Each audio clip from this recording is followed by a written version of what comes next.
Tuloa tu pe moe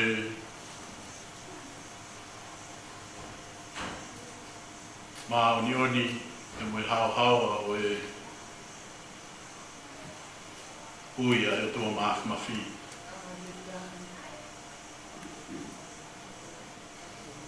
Ai tuloa ngai api ko totonga. E moe sias patataha ka kai tonga no sila.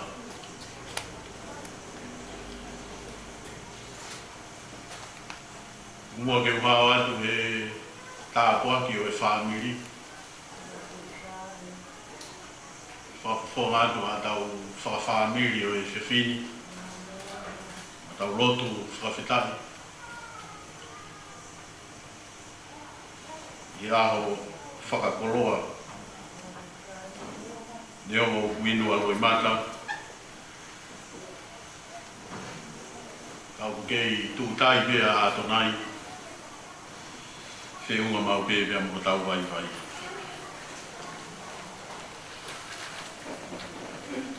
Matake tau whāmiri o e whiwhini, no whāngeau, whitu o whuruma, whitu o himi, o mea peilao. Tau hiwa, whā whitu o himi, e ko e kutala eni, iha kōgi perere.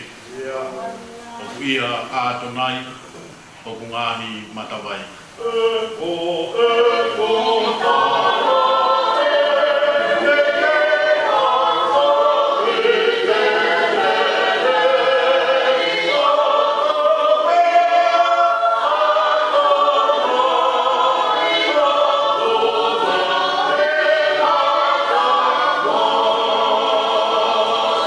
ikai te uwhalala, i he iwi ha tangati.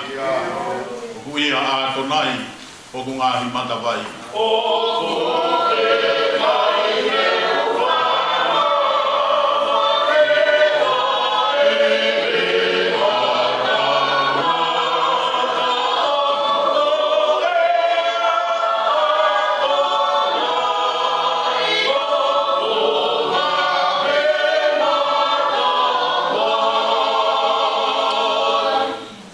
Ka kāpui e tau te nau whakahongi au.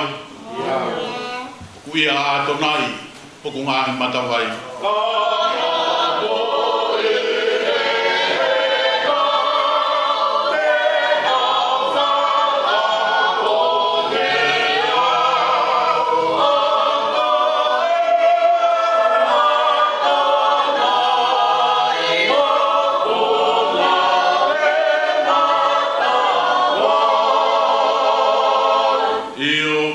Whai o to oa, e ku ngāhi te a kotoa. Ku ia ātonai, o ku ngāhi matawai.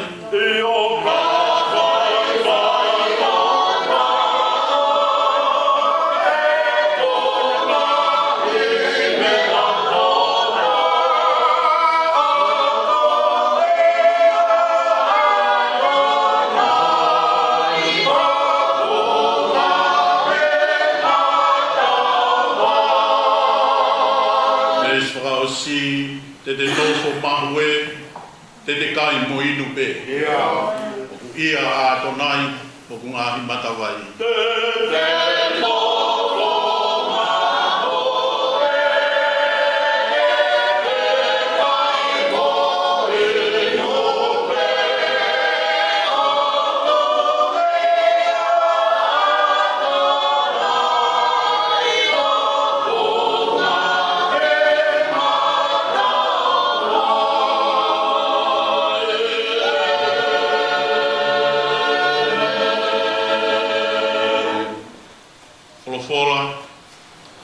Lau ke whaiake tau whakawhāmiri o e whiwhini. Ua i Pseria Paula ke Timote whāo e wahe, ono, whitu pia moe walu e vesi. Ua Timote, wahe whā, e si ono ki he walu. E koe mea ki au, ko kamata, Rirei hoku toto koe kawa o sei lau. E hoku tō noku mai a taimi o e kuhiki. O kau e tau lelei. O lawaki, ai whakapue. o kauhi mai ai tui totonu. Hiri eni, o tuku kauhi maaku ai pare o i mahoni o ni. Aia e toki omi ki e te au, i e aho koe e he eiki koe whakamau totonu. O i kai ki e te au pe, ka ki a teki nau tōru ko toa pe whoki, ua ofa ki haane hā mai. Amen. Whalafola ia lau, whai ake tau whamiri o e whiawhini. Tapu ki a whioa e o toa maaf.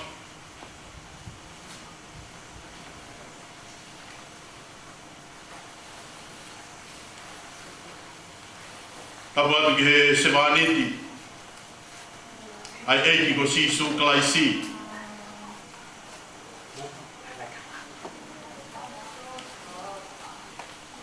Toka i o tau loto ngā.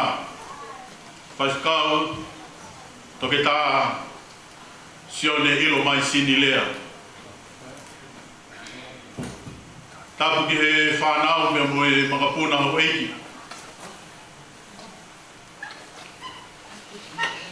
Tapu atu ki a māsila. Moha matāpure.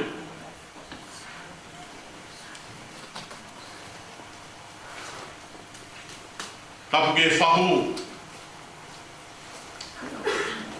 Ngāhi tuunga eiki o whamiri. Tapu atu ke tangatai ki Palestine mālolo.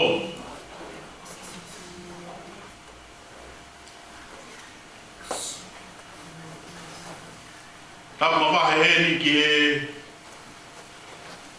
witou. O mai whanau. Ena, makeleta, te vita pe mohausia. E pehe ki he makapuna ono katoa. Tapu atu ki he fofonga o ngahi whae o mai ngahi tamai. O api kolototonga. Tapu atu ki he kau whaifkau. E pehe ke siasi. Kore ke uhu whanga atu pe mua te ria ngai tala whakatapu kutonu ki au whaki atu pe mei muani. Tala ngata e te au whai ki tua mamau. Kai ata. Ke upuke ni maa e monuni. Ke uhao atu ahi. Ke moha pōpo aki fie kau ngā mamahi. Tala monu pe moe ofa. Whakaloto whare. Au te whakautua ai e te whakawhonga atu. E sias koe siriana ka kaitonga nui sila. I loa koe Upper Room Centre.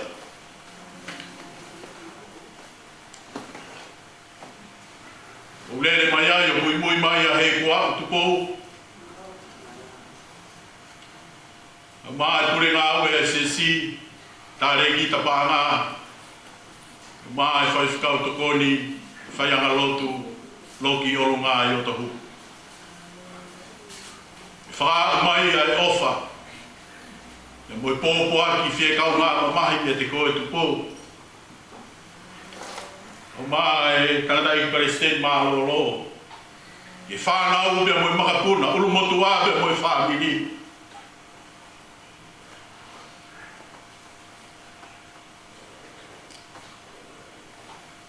Hui ko whai te riha e mafi lawe monu ai. Ni ono uhu. He loto. Ia moe lau maari e. Sia si, ia moe kakai tonga ko toa bei au te roi. Ai ui ko whai he utua. Ia maa ene se vāniti tōnu ngani.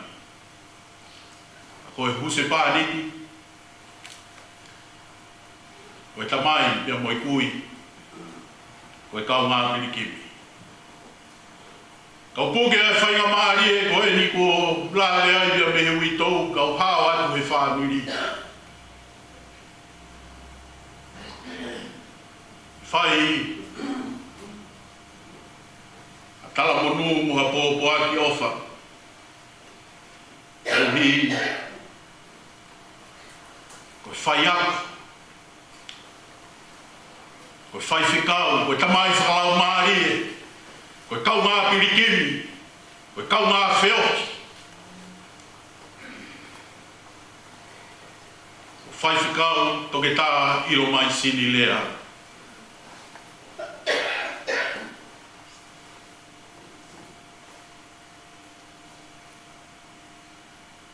Talu pia mihi aho i ku lawei he motua ta iloani. Sione ilo mai sini lea.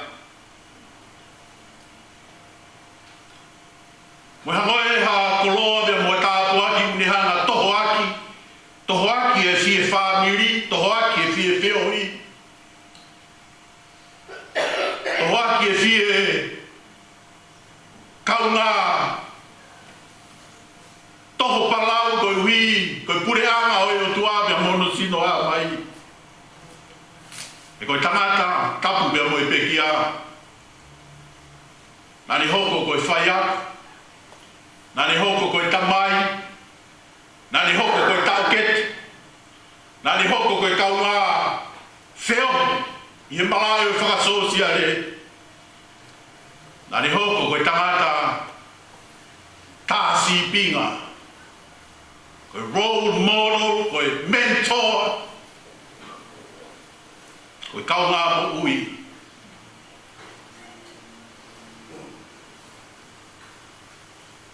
Koe toko taha. Koe taimi ko toa peu ki te wheohi pia moiha.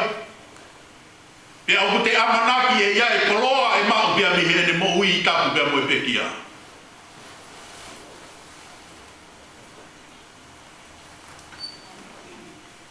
Koe tuunga ia e wholofola na akulau ke whaia ke tau whaamiri o e fia fini. Koe au sia he apostolo ko Paula, whaka osi, o ene mo ui. I he mamani koe ni.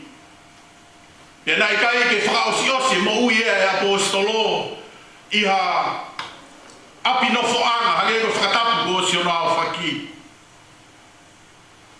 Nei kai ke whaka osi ene mo ui ana, i ha whaianga lotu.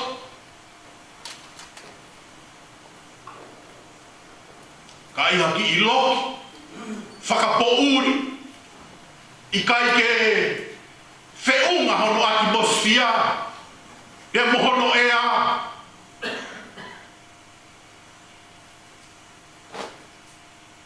I kai haane paanga, i kai haane langi, i kai ha fie maarie, i kai ha nonga hene mo ui. Tala noa e wholofolago e evangeli ope ko lukena na tā kaua o aku ki he aho. Na e hoko ai apostolo ko Paula o mate whakamaata mo hui ko e lotu maoni ai eiki o Sisu Klaisi. Pia koe tuunga koe ai mo ui e apostolo na ni hanga i o topi e ki foi vesi koe ne tolu nā kulau atu. I he loki kāu tō uri, o ku tamate mate ai ki foi māmau hange e peha kasa. Na hanga i o Paula topi e ki foi vesi koe ni, i hono foha o whaanga he lotu ko Timote.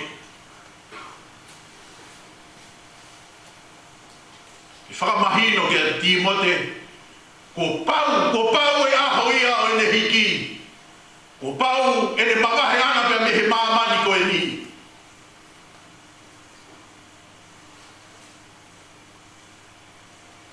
Au fie mau ke tuku ene mo ui, tuku ene ngā ue, tuku ene ana ane hohoi ki ai. Tuku ene a kotoa pe, na ilo ai e mo ui e apostolo ko Paula. Na whakaamu e apostolo ke tuku fufu kotoa ia. Ki hono foha ko Timote. A pau te mou, mea i talanoa koi au a Timote. O ku mei talanoa pe ka Timote ngahi pahe hono kotoa. Ka hako koe Timote. ke wheunga ho kere si kā kokoe. O whae nai a paula, he ngahi mea hono kotoa pe kā kokoe ke whenga ke whakahago ke tū moe lau. Ko ne au mai ko ke vesi o no ke vesi maru. Ko when liliu e tala noa paula, kā koau. Koau, ko pau e kuhiki. Na koe koe uhinga e ke hanga e paula, a au e ne mamahi. A au e tuunga na e tonu ke hau ki aia e ne mohui. Na e wheinga apostolo ko paula, ke hunuki he roto Timote. Hono foha koe ni he rotu. Ke hunuki hono roto bea hono lau maari e. Ai ama e ko speri.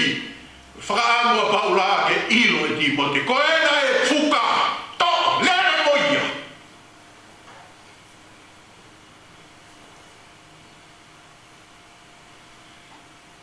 Lere aki ho si o singa maari e.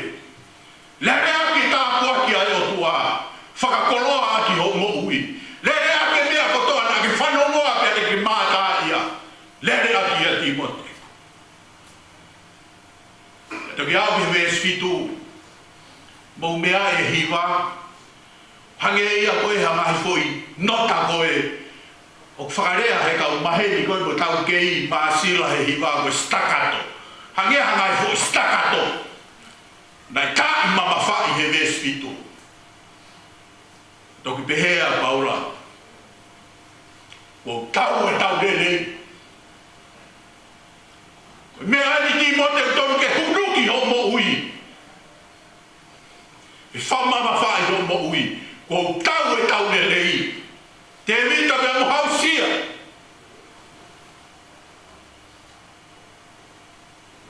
Whakarea e apostolo. The good fight. I fight the good fight. You know, ko mea koe kuhinga ki ai apostolo ko paula. Na e tautea matea ina. Tō whiha e le matangia he o seni. Tō whiha hono kau i mai a ia. Tō tolu hono whekau ke tāi tō tolu hiwa ina. Tō tolu. Hono tautea. E ahi ke lau hanga tolo maka. Pea tuku hifo ia he tua ai se liko. That's what you call the good fight. Koe tau ne rei ia. Maha o pega pao e omi ka te taua. Na u tau e whepaki mo e mamahi mo e ngahi mea hono kotoa pe. Na u tau e whekuki mea mo hono whakasitua ia paula ia. Nei whakarea e paula. Ko tau e tau ne rei. O hanga au e o wikai mea i mai a e hata. Ko hanga au e o wikai ke honga mai a e kakai ko ngā au e ki ai. That's the good fight.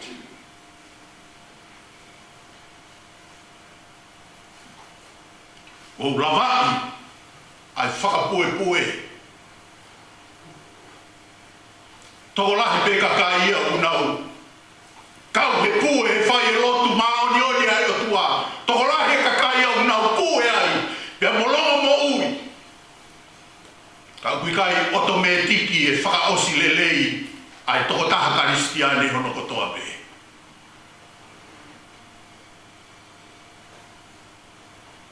Ni hia. Sai e nau isone. Sai e nau whakatutu ngā we. Ka koe ki taimi no pe. Na lavai au. Ai whakapue. I finished the race. Nai kai ki wafi au. He lolo tonga. O he lere. Na aguaku ki he tepi. Whakaamu koa paula ki a Timote. Fight the good fight. Finished the race. Na koe whakaosi. Hold on to your faith. Tau hea tui. O tau whatongia, mawhatukitukia he taimi hono kotoa pe. Koe tau puke ki he tui. Koe tui o ku hawa, tui Tupou, au mai whanau, e na kau mā makeleta, te vita pe mo hausia mo whangamopuna.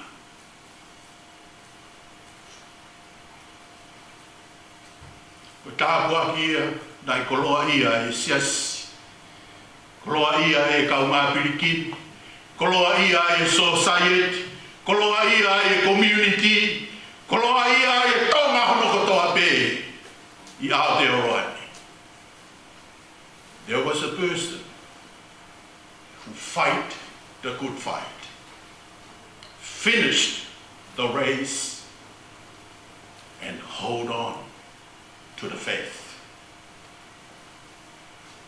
Whakaabu ia ke kunuki he loto pia moi lau maari o whamiri. Ko koloa ia o whakaabu ke stakato i maupe he moui a whamiri. Kai ilo he kau muaki o kia e tāpua ki o e kau mui aki. Koe haa ki taua e whai. Koe haa ki taua. Ko towhai hala, ko pāsi mai e whuka. Pea ko omi, pea moe whekau mā te ki taua. Koe haa ki taua koe whamiri. Ko ta tai maari e he tauanga, he tui, he moui, he ulunga. He ngā au e hono kotoa pe.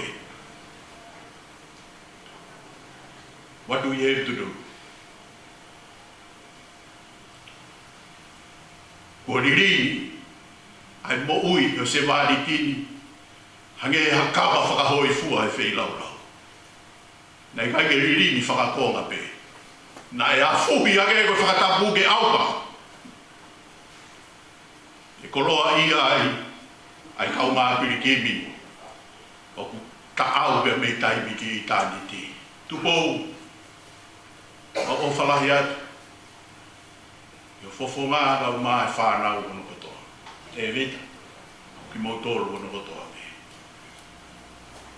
Tata i President Malolo. O kai ke tuku e whelotu aki. Pia mo se pōpō aki. He tau tuku pā ke langa e purea ngā e tua. Mo ne himi nā tau sāmea i. O ku ia a tonai. Ko tau ngāhi matawai. O ku tō e toa. Kai tū e toa. E ko Sihova. Ko Sihova ko ia o tau e toa. Tau agi ke toka mai. Ai Merino pia moi off. Monu pia moi tāpuaki. Noma pia moi fie maarie. I loto ma. O witou ka mai whanau pia moi makapuna. Whaku ulumotua moi whamiri. President Malolo ka mai kau whaifikau. Moi kāinga lotu. Sias whakatahataha ka kaito ngā musila. Ia behe ki e whamiri. Ono katoa. Nima nge au fitu mo fulu mā whao himi. Nima fitu whao himi. E tau hiwa.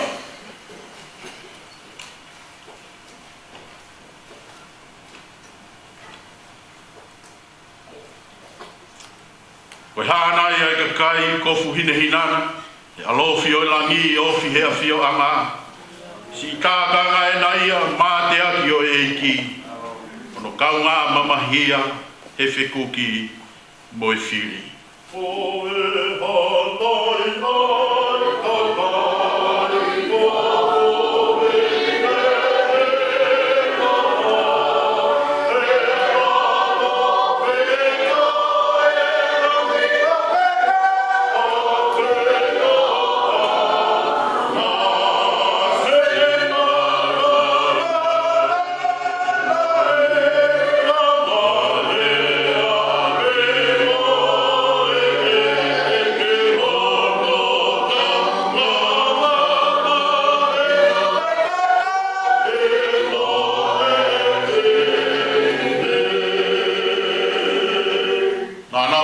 o e lelei. Hanganaki mui mui. Ofi honau kapiteni. Oi vai pe kai tuki. Kono pe na wau e taloni o lami. Kau pe ne ngahi kau. Kau i hono lami lami. Mana kau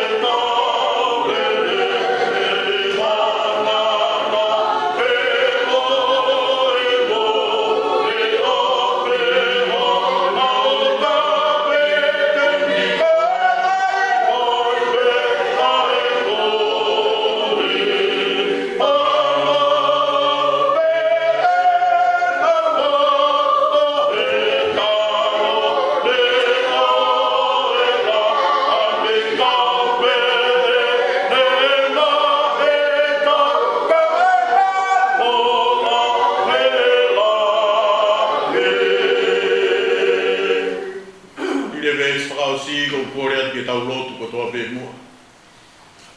O family. O hanga ki he ki o whakawhita. Mea o whakfungani, whakafou mai he ni se wani ti. O inasi ai e loto whare o i family. Au hapai o i touga o mai whanau. Ege sia si o no katoa, e mo ngahi whatongia o hanga mai. Te ue whakamawai, e mo se wāniti tō nunga. Ai eiki ko siso klaisi. Vesi whakao si, oi e nau monu ia, koe kohi kohini. Toi bea e whia he whia mo eiki. Whai eia ho nau whawhanga, tō whai nau whukoloa. Holo ho nau roi mata, whakainu ki Vaiora.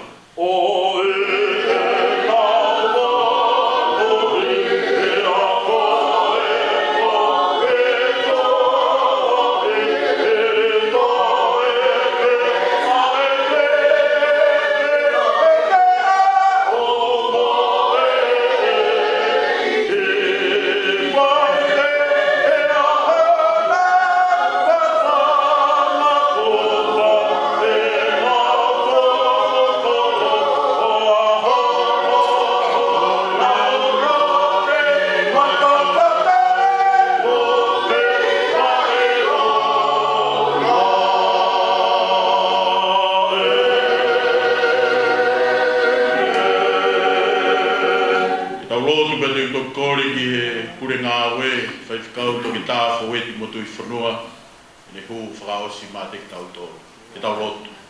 Kua māku māku, ka mauta mai o tui ioi,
Oni au pito au niu o leo.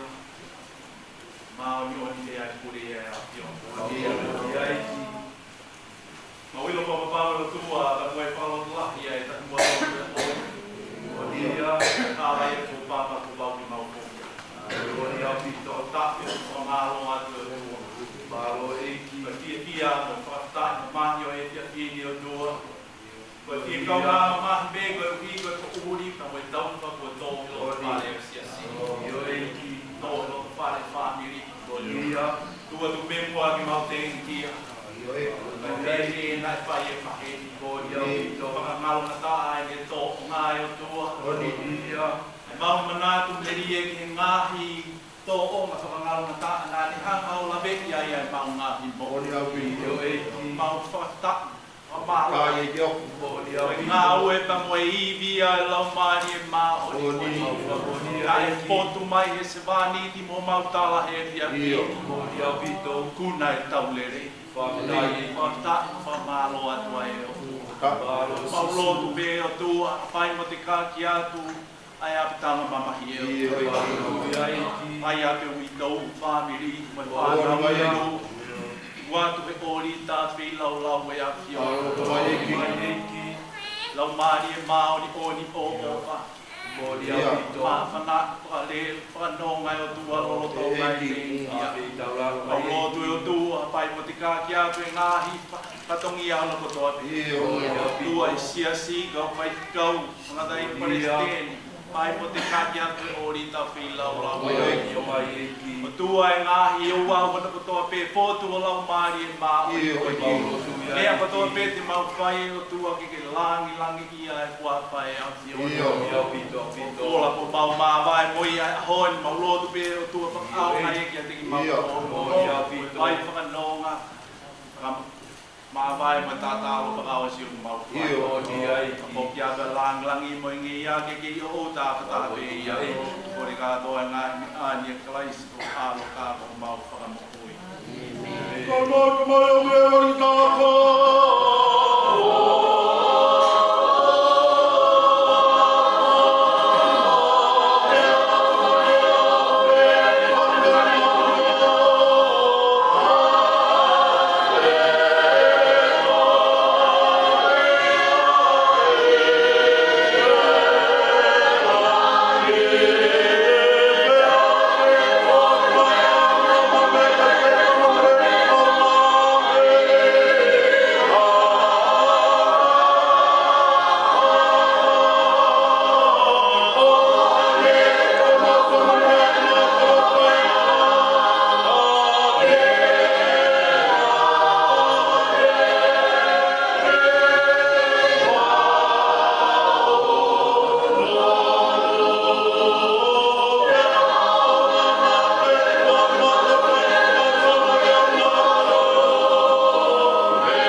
laka ko ke me yo sia laka mui he skaina lafi ke he po afina o ya mia I be ia laka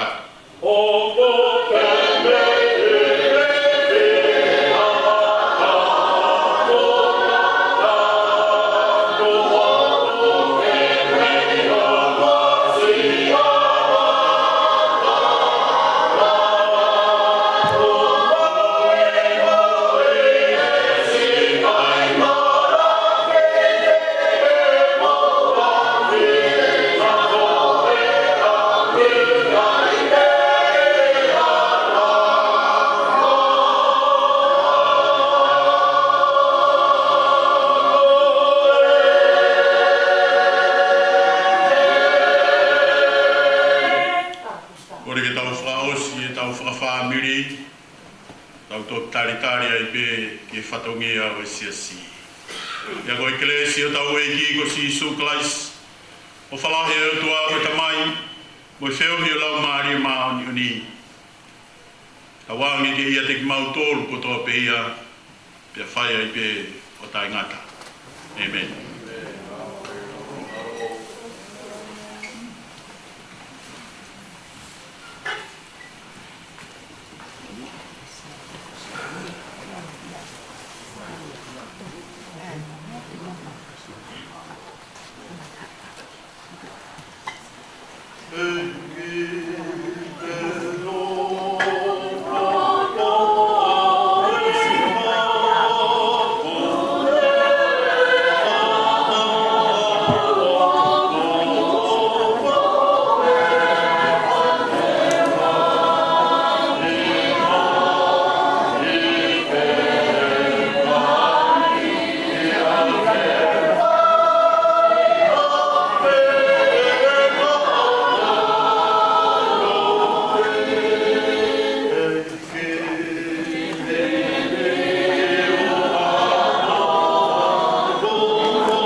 I he piki katea, ka fie vai ota. O mo taimi, ai folofola, mo tuku o mauloto whare ka whini. Mo oni o tau tala e ka whikoini, ko kakato, ai lova, ko ikuna whapo e pue. So ino mai sini lea, he lere oi ngā ue o lotu, ma koe sino a mai o eiki. Whakapapau ia e mō ui, ai kalauni pia mo e pare. Whakatatari ia, i ha aho e toi whoku mai e ko sisu kalaisi. Whawhetau i mau wholofola. Kai ke ia harea e mō ua, i whakafofonga ia te uitou. Whanau pia mo e toi mai whamiri e tawhini. Koe tauange e pē, ke keresi whaatolonga, ai o tua mawhimafi, ke loto ia te kumautolu. He ke te kumautolu, i tau whakawhakafu. Ko tō i o maulota whare. Whai tāpa kina mautolu e lau maare mānu ni. Ngā tau tutupu, ke ilo whakapapau. E ngātai whanonga whakapiri kimi, o e māma koe ni. Ka huia i e pare, ko teu me mua, i e api ko he wani, whai kia e tau whenga. Le rewa malanga, sa te tau atu. Kone pē ko e tau kolokalama ko ko e whai lotu e whakapoi e siasi loto tonga, i e taimi wālu. Malo o piti.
Sila mahali nilai ke tak kawan.